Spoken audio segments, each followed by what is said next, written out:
Hey guys what's up, तो कैसे हो सारे। आई होप, उम्मीद करता हूँ ठीक होंगे हमेशा की तरह। तो गाइस, क्या आप भी इस टाइप की फ़ोटो एडिट कराना चाहते हो, भी मेरे हाथ से, वो भी फ्री। हाँ, तो आपको ये वीडियो ध्यान से देखना होगा। इस वीडियो के अंदर मैंने एक कोड डाला है जो 4 नंबर का है। तो 2 नंबर पहले दिखाई देंगे और 2 नंबर बाद में। तो वो कोड आपको देखना है और वो कोड का आपको स्क्रीनशॉट लेना है। वो कोड आपको याद भी रखना है।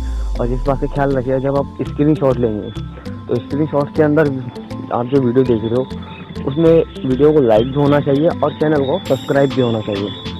तो वहाँ से आपको वो कर लेना है, चैनल स्क्रीनशॉट ले लेना है और कोड ध्यान कर लेना है। उसके बाद आपका इस वीडियो की डिस्क्रिप्शन में जाना है। उसके अंदर आपको मेरे इंस्टाग्राम की लिंक मिलेगी। वहाँ से मुझे लिंक पर जाके मुझे इंस्टाग्राम पर मैसेज करना है और वहाँ से आपको मुझे फॉलो भी करना होगा। तो फिर मैं आपकी फ़ोटो फ्री में एडिट कर दूँगा। ठीक है, तो चलिए एडिटिंग स्टार्ट करें।